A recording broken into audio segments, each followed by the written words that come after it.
Olá a todos e a todos, meu nome é Bianca Gonçalves de Silva e nós vamos dar continuidade aqui ao módulo de agressoras e agressoras de violência política de gênero. Agora nós vamos falar sobre os representantes dos três poderes, né? Qualquer pessoa representante dos três poderes, executivo, legislativo e judiciário, pode se tornar um agente causador de violência política de gênero. E vejam aqui que nós falamos de qualquer pessoa, né? Então, independe do gênero. Agentes eleitorais. São agentes eleitorais qualquer pessoa que seja convocada para exercer as funções eleitorais nas mesas receptoras, tais como os presidentes de mesa, mesários, secretários, também podem ser agressores e agressoras de violência política de gênero. Servidores e servidoras públicas, né? Também podem ser agressores e agressoras de violência política de gênero. A Lei 8.112, que é a Lei do Servidor Público Federal, ela traz como a figura do servidor público quem é investido legalmente em cargo público. São várias pessoas que são convocadas a trabalhar nas eleições, né? Nós temos os servidores públicos da Justiça Eleitoral, evidentemente, né? Mas, além deles, vários outros servidores são convocados a trabalhar nas eleições, né? Juízes de várias comarcas, não só da Justiça Eleitoral, promotores, membros do Ministério Público, agentes de segurança, né? Então, qualquer dessas pessoas, né, investidas em cargo público, podem vir a se tornar agressores ou agressoras de violência política de gênero. Os agressores políticos não estatais. Nós temos aqui candidatos ou candidatas, líderes e membros de partidos e as forças paramilitares. Candidatos ou candidatas, né? Nós já até falamos na figura da candidata lá no módulo de vítimas. São todas as pessoas que efetivaram o seu registro de candidatura para concorrer ao cargo eletivo, né? Elas, além de serem vítimas, elas também podem se tornar agressoras da violência política de gênero. Nós temos também os líderes e membros de partidos políticos, né? São dirigentes de partidos políticos, os presidentes, os integrantes das executivas partidárias, filiados ou filiadas. E aqui é um ponto importante, né? Em todas as conversas que nós temos com mulheres que participam da política, especialmente as mulheres militantes partidárias, acho que todas elas, assim, eu sempre ouço muito de que o partido político talvez seja o primeiro local onde a violência política acontece, né? E isso acontece muito em razão da ausência, né, ou pouca democracia intrapartidária, né, que existe. Então, infelizmente, nem todos os partidos políticos, existem partidos políticos maiores, tal, que são mais estruturados, digamos assim, quanto à questão de gênero, né? Já conseguiram perceber que uma democracia mais plural é muito melhor para todo mundo, né? Mas alguns partidos ainda insistem em não dar espaço para as mulheres nas suas direções partidárias e, com isso, comumente se procede à violência política de gênero. E aqui nós temos muitos exemplos mesmo de violência política de gênero que podem ser cometidos por líderes e membros de partido. Essa notícia do mínimo de candidaturas femininas é descumprido por 23 partidos nos estados é referente à questão da cota, né, mínima de 30% de candidatura feminina. Então, como nós estamos vendo aí, 23 partidos não cumpriram a cota mínima de 30% de candidatura feminina.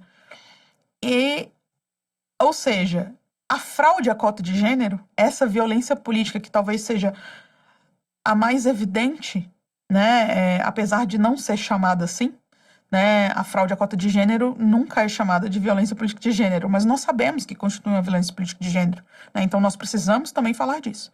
Precisamos colocar a fraude à cota de gênero não só como um problema eleitoral, não só como um problema de candidatura, mas nós precisamos colocar a fraude e a cota de gênero também como violência política de gênero, com todas as consequências daí advindas, inclusive criminalização da conduta, né? E os dirigentes partidários precisam ser chamados a compor o polo passivo dessas ações, para que também sofram as penalidades devidas. Como nós falamos em módulo anterior, as mulheres têm sido vítimas das cassações por fraude à cota de gênero. E essa fraude acontece, é feita, é praticada, em sua grande maioria, pelos dirigentes partidários, né? Então, são eles que formam as listas, né, de candidatura, de quem será eleito. Então, a fraude à cota de gênero é uma violência política muito comum, cometida por líderes partidários.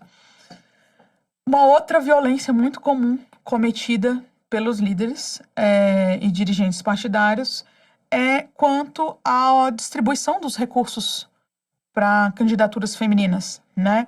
E não só para as candidaturas femininas, como também o repasse mínimo de 5% de candidatura, ou de 5% do fundo partidário para o fomento e a manutenção de programas de fomento à participação feminina na política, né? Então, essa ausência de repasse, a ausência de observância dessas regras obrigatórias de repasse de recursos, tanto do fundo partidário quanto do Fundo Especial de Financiamento de Campanha, que agora está previsto na Constituição, a partir da Emenda Constitucional 117, né? Precisa passar para as candidaturas femininas pelo menos 30% dos recursos do Fundo Especial de Financiamento de Campanha e pelo menos 30% dos recursos do fundo partidário que forem utilizados em campanha. Se os partidos não cumprirem, eles também estarão cometendo uma violência política de gênero econômica, né? Então, esse também é muito comum. Nós temos ainda as forças paramilitares, né, que são os grupos, associações compostas de civis com fins políticos, ideológicos, religiosos, geralmente formado por membros armados que se utilizam da força e da violência para atingir os seus objetivos, né? São as chamadas milícias, facções. E, infelizmente, nós temos tido, né, com alguma frequência, a influência desses grupos em processos eleitorais, né? Nós temos aqui, por exemplo, uma notícia do crescimento de ameaças de milícias e facções sobre o processo eleitoral no Rio e em São Paulo. Porém, nós sabemos que não é só o Rio e São Paulo que possuem milícias e facções. Nós sabemos que, infelizmente, essas instituições paramilitares, elas são muito comuns, não só no Brasil, como na América Latina como um todo, né? E em qualquer parte do mundo, digamos, para ser bem sincero. Mas o fato é que elas também podem se tornar agressoras, agentes de violência política de gênero. Quanto aos agressores sociais, nós temos aqui veículos de comunicação, eleitores e eleitoras, líderes religiosos, comunidade, empregadores ou empregadoras e familiares, né? Veículos de comunicação são os canais de notícia, TV, rádio, internet. Aqui a gente traz isso de forma ampla, né? Qualquer veículo de comunicação. Hoje, na era digital, é muito comum que esses canais, esses jornais, revistas, podcasts, enfim, estejam na internet. E, como exemplo, nós temos aqui, né, um exemplo de violência política de gênero cometido por eleitores, né? Quem são eleitores? Eleitores são todos aqueles que se alistaram e que estão aptos a votar, né? Que tem o cadastro eleitoral, que tem o título de eleitor, né? E, quanto a exemplo de eleitores, nós temos aqui a Tebet e a Soraya, né, que foram candidatas à presidência da República em 2022 e que elas sofreram, né, mais de 5,2 mil ataques no Twitter após o debate presidencial. Né? Então, esses ataques certamente foram feitos, em sua grande maioria, em sua grande parte, por eleitores e eleitoras. Nós temos também a possibilidade de agressão através dos líderes religiosos, né? Quem são os líderes religiosos? São as pessoas que possuem influência para resguardar, transmitir ensinamentos, crenças, dogmas e ritos religiosos a pessoas adeptas àquela determinada religião, né? Aqui nós falamos de religiões como um todo, porque não fazemos distinção de nenhuma. Né? Líderes religiosos existem em todas as crenças. Então, todos eles, ou todas elas, porque também podemos ter mulheres líderes religiosas, podem ser agressores ou agressoras de violência política e de gênero. E aqui nós temos, né, uma notícia de influência de grupos religiosos em eleições dos conselhos tutelares. Né? Nós temos também algumas notícias de influência de grupos religiosos, líderes religiosos, em eleições normais, né, em eleições gerais ou municipais, mas nós trouxemos essa aqui do Conselho Tutelar para que nós possamos ver que, né, qualquer tipo de disputa eleitoral, qualquer tipo de disputa política, enseja a violência política de gênero. Né? Então, essa também é uma possibilidade. Comunidade é um grupo de pessoas reunidas por um mesmo propósito, território, projeto ou causa. Né? Nós temos a comunidade indígena, por exemplo, a comunidade ambiental ou determinada associação, né? Grupos, enfim. Todas essas pessoas unidas a um propósito, a uma causa, a um projeto, também podem ser agressores da violência política de gênero. Nós temos também aqui a possibilidade de empregadores e empregadoras também serem agressores ou agressoras da violência política de gênero. Foi muito comum na eleição passada, de 2022, a questão do assédio eleitoral. Né? Nós trazemos aí a notícia de que o MPF, MPT e Ministério Público do Rio de Janeiro se manifestaram contra os riscos ao direito ao voto dos empregados, né, ou empregadas. Nós lembramos que, além de assédio eleitoral, essa conduta, né, qualquer intimidação, perseguição, assédio, qualquer violência que venha a ser cometida em face de empregadas, né, ou de eleitoras, é uma violência política de gênero cometida por empregadores. Né? Nós temos aí também que as empresas são investigadas por orientar votos dos funcionários. Né? Isso também é uma violência política de gênero. Impedir que o funcionário vá votar é uma violência política de gênero. Então, os empregadores e as empregadoras também podem ser agentes de violência política de gênero. Familiares. Infelizmente, acontece com alguma frequência dos familiares, né, mesmo desencorajarem, humilharem, desestimularem e às vezes até ameaçar, né, as pré-candidatas, candidatos, qualquer mulher que tenha qualquer pretensão política a desistir do seu intento, né? Desistir da sua possível candidatura, desistir da sua militância, né? Às vezes até por questões pessoais, familiares, né? Como nós vimos, os familiares, os parentes também são vítimas de violência política de gênero.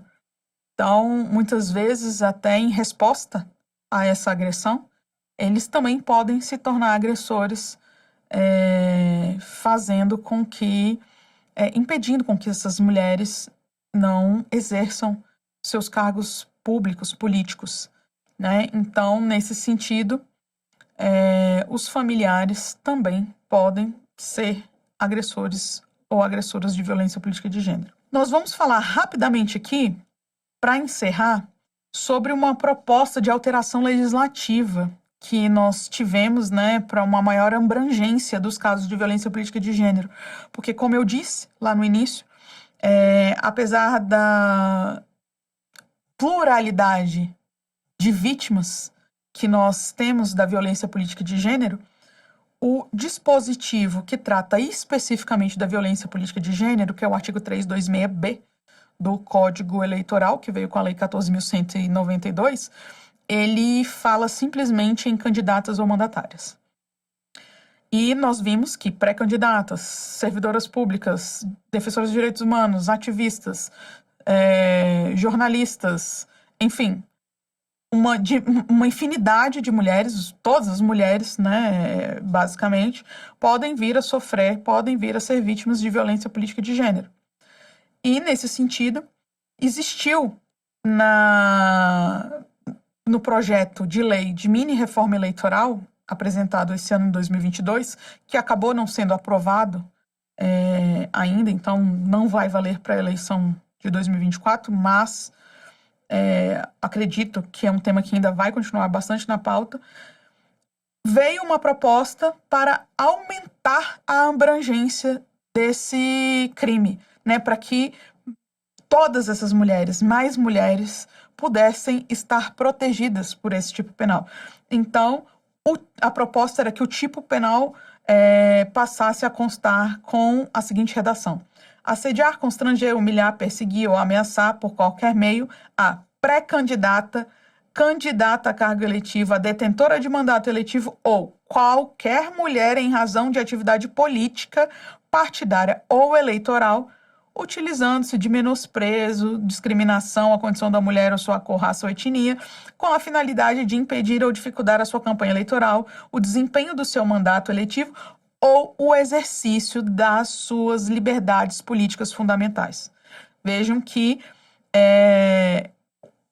a abrangência aumenta bastante, né? Que é o que nós precisamos lutar, né? Nós precisamos lutar ainda para que mais mulheres estejam protegidas pela lei de violência política de gênero, né? Por esse tipo penal. Tem também, né, a proposta trazia ainda a possibilidade de requerer medida protetiva, né, a exemplo do que acontece muito com os casos de violência doméstica, né, que existe a possibilidade da medida protetiva ali de imediato. Acho que ajudaria muito também essas mulheres que são vítimas de violência política de gênero. Bom, pessoal, com isso nós encerramos esse módulo de vítimas e agressores e agressoras da violência política de gênero. Esperamos, o conteúdo é muito extenso, né? Nós sabemos disso. Gostaríamos de contar, né, com a divulgação, o apoio de vocês para esse curso, para que mais pessoas possam ter essa informação, para que mais pessoas possam ficar sabendo. Nós colocamos aí os nossos contatos, né? Então, nos siga, nos acompanhe nas redes sociais, entre em contato conosco em caso de dúvida, que nós teremos o maior prazer em ajudar. E já deixamos aqui de dica, né? Nós lançamos recentemente o relatório de violência política contra a mulher 2022-2023. Existem 3 pesquisas lá, empíricas, muito abrangentes, e que certamente pode contribuir com mais informação e o debate desse tema. Espero que vocês gostem e estamos à disposição aí para qualquer esclarecer dúvidas, né, sugestões. Muito obrigada e até a próxima.